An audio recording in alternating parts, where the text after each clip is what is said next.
Okay,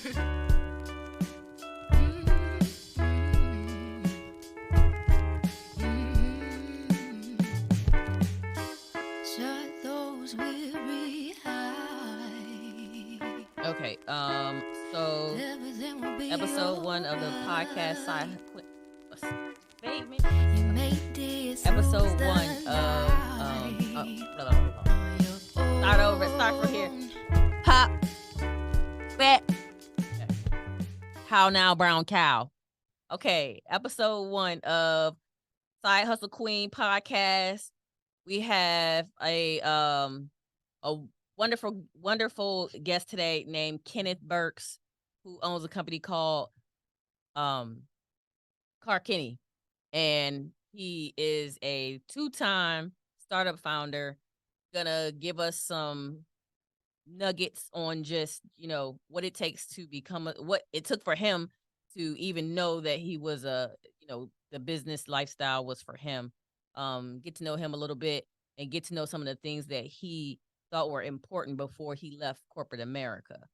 But as always, we want to support him, support all of our founders, all of our partners, everybody in the community support, and kind of just bring awareness to what it takes to make it, and what making it looks like to you might be different than what it looks like to me. But at the end of the day, I feel like we share. If we can communicate and share instead of just holding back, we can build our community up, build each other up, and we all rise together. So that's the most important thing. And I'll say it again. I'm gonna always harp on single parents, single mothers. I say single mothers because it's a little bit harder out there for women as far as wage and pay. Not saying that you can't do or whatever. I'm just saying equal pay rights, that's a real thing. Like it's out there for a reason. So yeah, we're gonna just trying to bring awareness to some of the different things that are out there and different ways to make a dollar. Free yourself from the shackles of waiting for a paycheck to come in, living paycheck to paycheck. Give yourself some more freedom and financial or time and financial freedom. And yeah, grow together. Like, so if you like this podcast, if you like some of the things that we're talking about, give us a thumbs up, subscribe, whatever that looks like.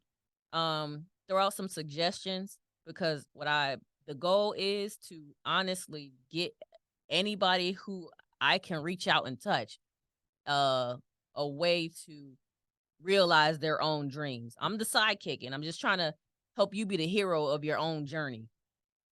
So hit us up and enjoy this episode 1 of Side Hustle Queens. Later.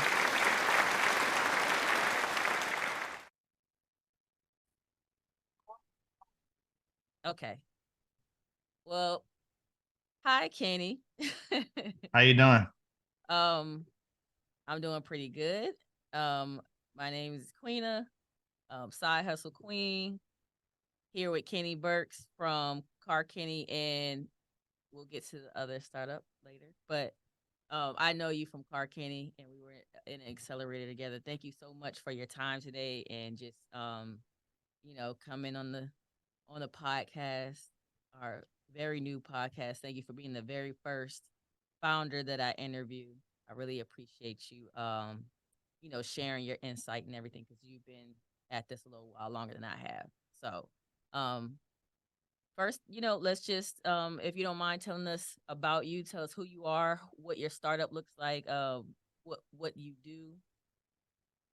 Give us a little background. Yeah, for sure. I appreciate the opportunity, to join you today and your fellow listeners. Yeah, my name is Kenneth Burks, but I like to go by Kenny. Makes you feel a little more personal. I am a 2-time founder, but a little bit, my backstory. I'm originally from the East Coast, Newark, New Jersey, and I've been like a digital nomad the last 7 years, just moving up throughout the United States.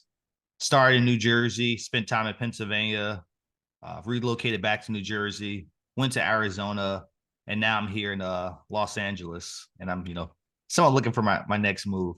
Okay. Um, yeah, with that being said, I have a background in mathematics. With that mathematics background, I find problem solving to be, problem solving is something that I enjoy doing.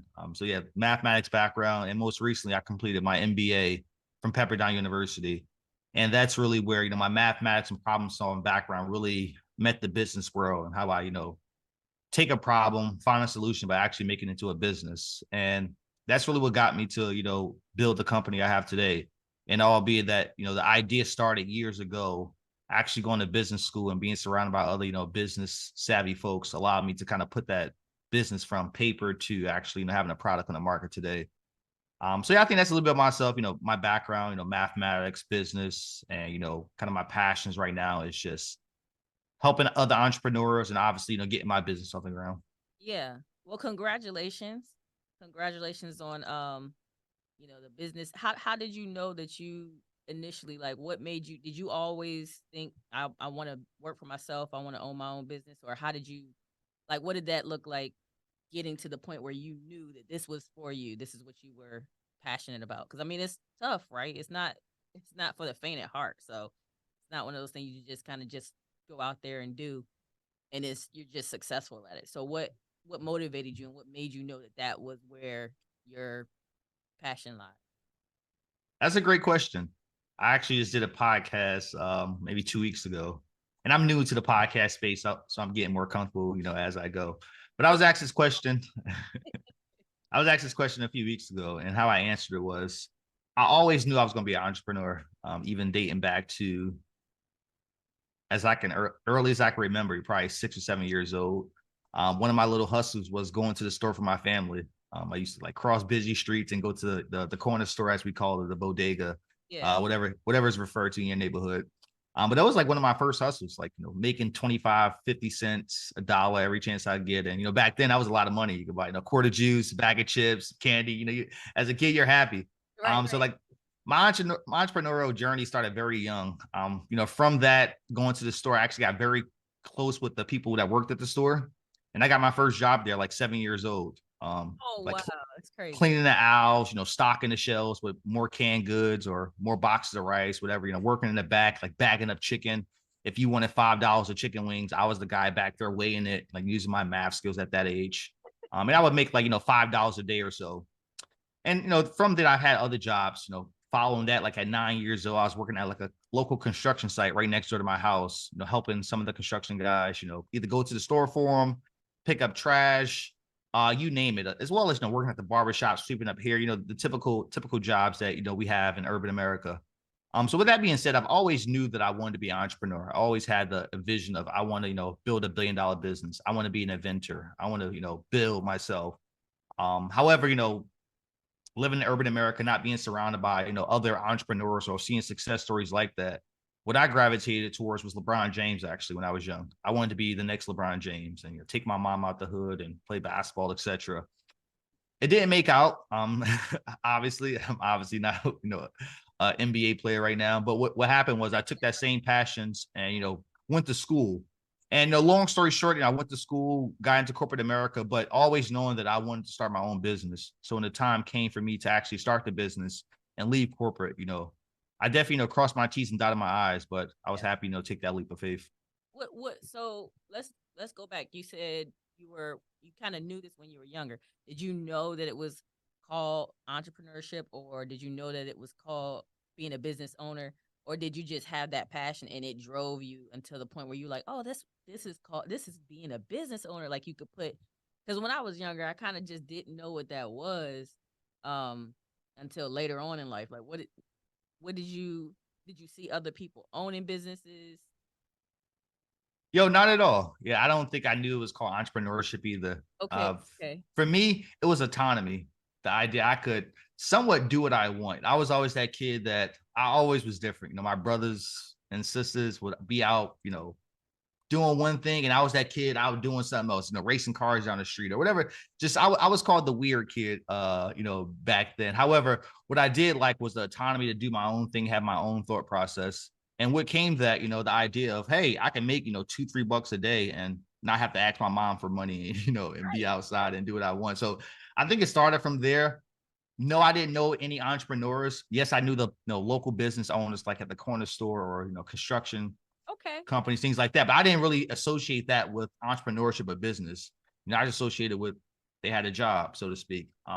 But for me, it didn't really click to later in life. But again, I knew just like kind of thinking back of freedom, money on my own, the idea of finding a problem, find a solution. So all those things kind of came together later on in life. But I think again, just starting back to my early childhood, I always knew that I wanted to kind of be different than the typical person, even if I had to take a untraditional route and do things that I wouldn't say went against what I stood for, but even if I do something temporary to get to where I am at today, I was willing to do that, but always doing that.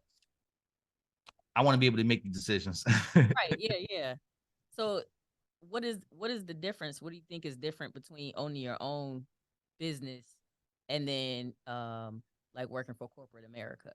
Because a lot of times it's if you are an entrepreneur at heart, it doesn't always jive with working for someone else, and having a boss that's I guess authoritative or whatever you however you want to like.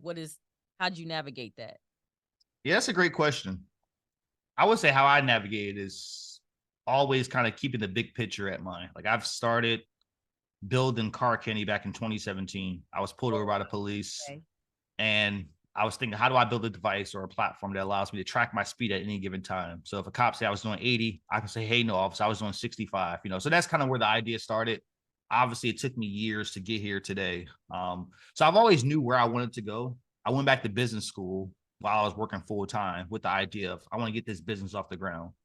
So I would say for me, just knowing big picture that I can put up with, my boss yelling at me if that was an example, because I knew that long term, I ain't got to listen to you forever, Right, you right. know. So it's Got things million like dollars that. on my mind. Uh, I knew, but I would say, um, I guess the original question, what's the difference? The difference is I have the willpower. I can make decisions, for better or for worse. If it's great, hey, kudos to me. If it's bad, I can learn from that and, Right.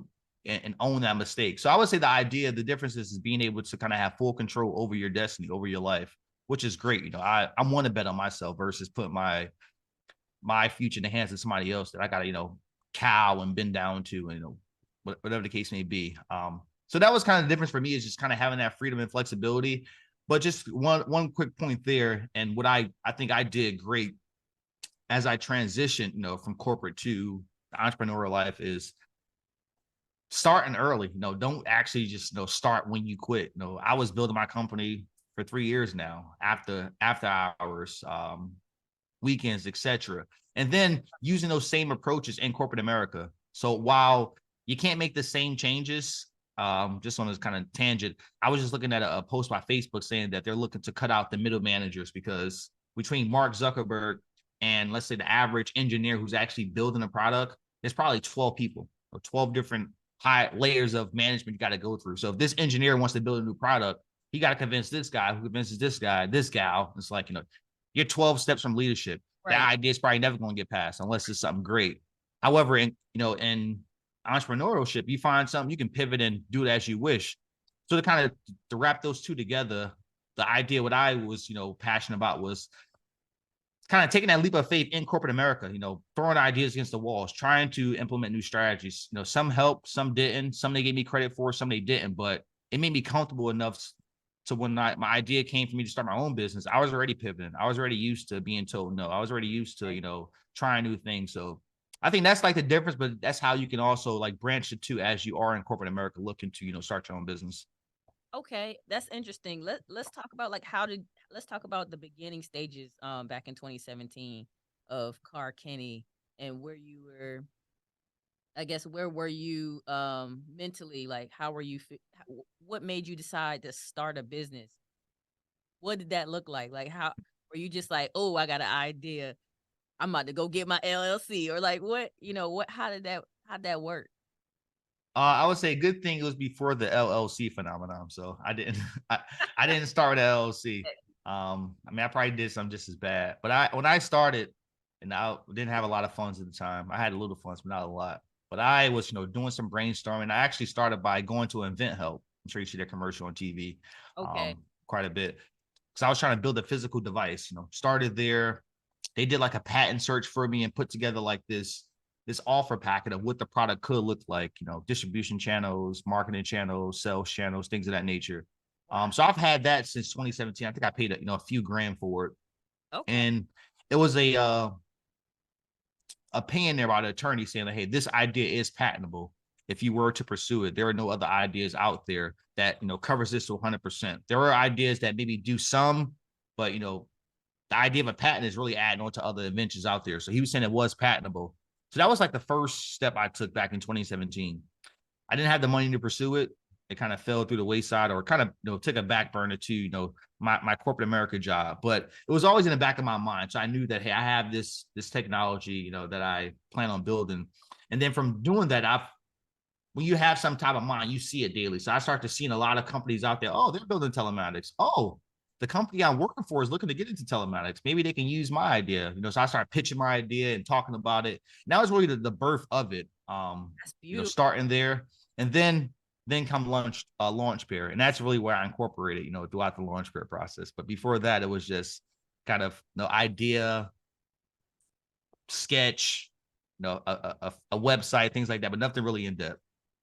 So sometimes, I mean, I have people that are like, I don't have no job and I'm trying to do something that trying to find what they like to do, so that they can be the best at what they're doing. And then there's some people that they have a job, they're just either living paycheck to paycheck, or they want to eventually leave their jobs because they want more financial and time freedom. So I feel like you kind of tackled it all in one area where you took your idea and you even implemented in your job to say, hey, I already have this. People don't see that often. I mean, in our community, you don't see a whole lot of people with patents, like Black folks with patents. That's so cool. That's is really dope. And IBM is one of they lead with like the most patents per year every year. But it's not a crazy thing. It's cool to talk about because then we know it exists. Yeah. So how'd that go? Like, with your first iteration, did you did they accept it? Are you the reason why we have like GPS now? Oh, no. I don't want to toot my own horn at all. I would say my patent is still pending. It typically takes years for that to go through the process. So But patent you did go ahead and eventually end up patent. Yeah, I submitted a patent Okay. Years ago. Actually, before I introduced my idea to my ex company and told them about it, I had the patent already pending, to protect myself. Right. Yes, I did do the patent pending. How that process started, actually in business school. I was talking about the idea with a few of my folks from my cohort. I was eventually brought it to my professor, asked him, do you know any patent attorneys? I'm looking to build this product. He connected me with a few folks locally, and that's kind of how I started the patent process of meeting with an attorney and kind of expressing the details there. I would say in retrospect, I probably wouldn't patent the idea. Really? It's because, well, I mean, the idea of a patent itself is great, but the idea of telematics is kind of novel. And yes, you can patent it, but there's gonna be somebody else that comes along and just adds one little addition to that. Whereas I don't say a patent will be useless, but it's a space where it's like open source now. So the idea, it was a learning curve, and that's a good thing about being a two-time entrepreneur. You actually learn like, hey, I did this time, but I don't need to do a patent this time. I don't need to file for a trademark or a corp or C corp this early. I could just start reaching out to customers and doing some market research. But that's how the patent came about. It's still a great learning process. I got connected with a great attorney, and we're still I'm still a client of his to this day, and I'm still connected with my teacher as well, who made that connection. But that was kind of how the patent process started for me. All right, tell us how it looked when you knew that you were going to leave corporate America. Like, when were you ready? When did you say, all right, I'm ready? What did you do to prepare, if anything? Or did you just say, I'm out? Like, it's about that time. No. It's the end. As I told you, I'm a problem solver. So I typically think things through, sleep on it, talk to my mom about it, things like that before I typically make any big decisions like that. I would say for me, I knew again all along that I wanted. Once I started in 2017, then I went, invested in launch period and started to see, hey, I got a prototype. I actually, can start talking to investors. The idea of me quitting the corporate America was top of mind. I didn't know when, and I wasn't just going to quit. I was going to milk them for all the money I could, Right, like right, they milked me for my time. right, Um, right. but I would say what opened my eyes to it is, again, obviously knowing I was going to quit, but my ex company, and I won't mention their names. My manager, was out visiting with me on because I was in sales, so we used to drive around to new shops or so. Was Okay. out visiting with me, and he asked me like off the cuff. It was kind of weird. I didn't really think anything of it, but he was like, "Oh, it's about your company. You got a team?" Like he was trying to ask me questions like, "Do you have a team? Are you? How many hours a day are you spending on the company? Things like that." So I was just kind of answering high level. I was not Yeah. trying to like, why you ask me these questions? Ask me about business. Um, but he asked me those questions. I answered them, I didn't think anything of it. Like 2 or 3 weeks later, I get a call from HR. It's like, hey, we found out about this company that you have, and either you build the company or you quit, basically. I mean, they didn't say it like that. They were protecting themselves. But in a nutshell, that's what it was. Type. And, and I'm just like, company, I present the company to you guys. Like I'm working with your leadership team on either implementing the idea or building it in house. So it's like a duh, you knew about it. But long story short, that threw me off. Once my manager was kind of in his feelings and started to go to HR. You know how HR could be. The writing was on the wall for me. Like, hey, eventually I need to quit this place. And there was like bonuses involved, so I played strategic. I wasn't just gonna quit. I was gonna make them, get rid of me. But that That's was like the right. oh yeah, for sure. I'm gonna play Say the it system. again. They played me. I'm gonna play them just as good. Yeah. But So I'm just protecting myself. yeah, But no, I mean, that was a start for me. It's just kind of like that. I got rubbed the wrong way by the managers and HR. And it's like, hey, I need to get rid of this. yeah, I feel you. And then you did it strategically. So set yourself up. Absolutely. I mean, if there's a lesson there to be learned, you kind of set yourself up to have a cushion to be able to say, all right, I'm done here. No, What absolutely. was what were your first like few weeks? How'd you feel?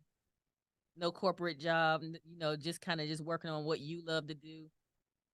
I would say it was great. So I actually, I left my first company, which I was with for almost a decade in the mobility field. Took some time off. Actually, traveled to Paris, which was Oh great. wow. My first time out of the country was amazing. It was for school, by the way. I graduated college, so that was great. And it was probably the best 5 months of my adult life. Me not having a job. That's crazy, Um, right? Like Honestly, I would say during that stretch, I learned how to, I was learning how to code some more like iOS apps. So I did like 60 days straight of coding, obviously travel, a what lot of, what sorry, go ahead. um did you do like a boot camp? No, I just, there's like some free, Okay. courses and stuff online I took advantage of. One was like 100 days with Swift, 100 days coding with Swift UI or something like that. So there's some pretty free resources online. But the Yeah. first time I left corporate America was great. Travel, took some time off, a lot of sleepless nights, waking up when I wanted to, going to sleep when I wanted to. Can't complain. Bought me a car. I was living life. A company reached out to me, kind of like 5 months after I left that company. They were interested in me. The offer was good. I took the offer, and it was great. That company eventually found out my company as well, and we had to part ways there. Oh, And no, but the silver lining is I left that company back in December. I started building the home equalizer, and the success I've had with a home equalizer in this last 45 days is only possible because I left corporate America and dedicated, my time to building that. right. So to answer your questions, like that first 15 days or first 2 weeks after leaving corporate America twice now has been like the best time of my adult life. Like, That's yes, there's no comfortability of that paycheck coming every 2 weeks, but just the freedom and somewhat the pressure of me having to find that next paycheck, quote unquote, has led me to do some great things. So right. it's been great. So your creativity kind of came in under that pressure, but it was good. I mean, it was good, like kind of like good pressure, right? Because Not for sure. people, I think fear is one of those things where it keeps us kind of confined into a box, and we're scared to take that leap of faith to say, "All right, I love, I see this for myself." Whether it's entrepreneurship, because I don't think that's for everybody, but Yeah, not for whatever sure. it is that they are passionate about. Maybe it doesn't pay the bills like they think it would, but you said you dropped some nuggets in there. You found a free way to get some skills that benefited you in the long run because now you can use it for car Kenny, and then you using it for Home Equalizer? I mean, what tell us about this Home Equalizer. No, yeah, for sure. That's definitely the nugget of the day there. It's like using the free resources out there that could be beneficial for you down the line. But yeah, so Home Equalizer is a online home appraisal platform. And what we aim to do is take the bias out the process for Black Americans specifically. There's a lot of bias in the home appraisal process. You can look up the cases yourself of nationwide of notable cases, but imagine all the other cases that are kind of buried under the rug that we don't know about. Right. But on average, Freddie Mac and Fannie Mae and government other studies say that Black American homes are undervalued to the tune of $156 billion, or about $48,000 per home. And we're looking to level that playing field by, taking the bias appraisal out of the equation, using artificial intelligence, machine learning, and automated model evaluation to help appraise homes. And really, the crux of the problem is when you appraise your home, you got to really compare that home to other homes that were sold in the last, let's say, 120 days. Right. And where the bias comes in is that appraiser typically, and they have somewhat the power to do so. When they are looking for comp properties, it's how far they're branching out. How in depth are you looking at comp properties? Studies say that the average white American home, and these numbers need context because it could be that the average white American home is in suburbs, so you need a little bigger distance versus the average minority or Black or Latino home could be in the urban America. But the numbers are the numbers. Studies say that the average radius that's used for those comp properties is 1.4 miles for white families versus 0.82 miles for Black families and 0.73 miles for Latino families. So essentially, you're working with a smaller geographic area to find, comparable properties. So that could mean if you're only, looking at Charlotte, this little section of Charlotte, you're missing out on, maybe other homes that sold in a suburb nearby. Right. And that's really what a lot of the bias comes in. So we level that playing field by using artificial intelligence, providing transparency, and let homeowners know exactly what the comps are in their neighborhood, what their home should go for, and if they make any improvements, what that future value is. So in a nutshell, we take the bias out of the process using, the power of technology that's available today. Awesome. That's great to hear. You guys have any partnerships going on right now? Are you looking for partnerships? Yeah, I would say so. Partnership is definitely going to be the beacon of that ecosystem. And we're looking to partner one on the community level. We want to get boots on the ground to speak directly to those homeowners. So there could be little HOAs or little communities that we can speak directly to, but also partner with Black real estate agents, minority real estate agents, and real estate agents who have the same mission as us, as well as mortgage lenders, creating that whole ecosystem that we can build some trust from the appraisal process to selling your home to actually getting approved, etc. But we actually are about to ink a partner. No, for sure. We're actually about to ink a partnership right now. It's going to really help our company tremendously. It's with a B2B prop tech, property technology provider. Okay. And essentially they sell data to Wall Street and other, B2B companies like this. Okay. So a lot of data that we need to make this ecosystem go, we're about to ink a partnership to, make that happen. Just, I gotta, get the platform built to connect that data to an app, platform, web app, etc. So we can start targeting, Black and brown homeowners. So that partnership is, I'm waiting for the email, daily. I'm checking my email every day, trying to see if I got that, that link. But in addition to that, partnerships is very, very important to us. And yes, we are open to, listening and talking to others as well. Okay, well that's good to know. And then I'll get like links from you or whatever, and just kind of put your links here too. Yeah, for sure. Love to support. So let's see. How do you balance home life? You have entrepreneurial mind, and then you a problem solver. Are you, I don't know if you have kids or not. I have a daughters, like, well, 2 other bonus babies now, but like, what's that like? What's home life like? Do you have hobbies, or like, are you just working every day? You got like 2 startups, so is it just kind of balls to the wall? I would say somewhat, especially since I've left corporate in the last 2 months, a lot of free time. So I would say, prioritizing is definitely top of mind. If there's some days where I don't work on the startups at all because I need to do, family stuff or travel or, apply for something. So I would say just prioritizing. The good thing of being a two-time founder, you know exactly how to, I want to say cut corners, but get to market a little faster the second time versus the first time. So that has helped me. And obviously, one startup is further along than others. So, you know, I can do some coasting on car kitty right now as we talk to investors while, you know, we're still in kind of grind build mode for home equalizer. Um, so yeah, I mean, it varies. But every day is different. Every day calls for something different. Some days, again, it's no work at all. Other days, it's working from 7 a.m. to 3 in the morning. Obviously, with breaks in there. But yeah, it's it's whatever is needed at the moment to get the business, you know, to the next step. And I'm willing to, you know, dedicate that time to do so because you're not in corporate America. You're not dedicated that, you know, you're not um promised that paycheck every 2 weeks, that bonus every 6 months. So it's grind mode. So I'm willing to do what it takes. That's right. You aren't promised that paycheck every 2 weeks. So what is it that motivates you? What's the light at the end of the tunnel for you? Like, why do you do this every day? I love to give. I always receive more joy given than I did receiving.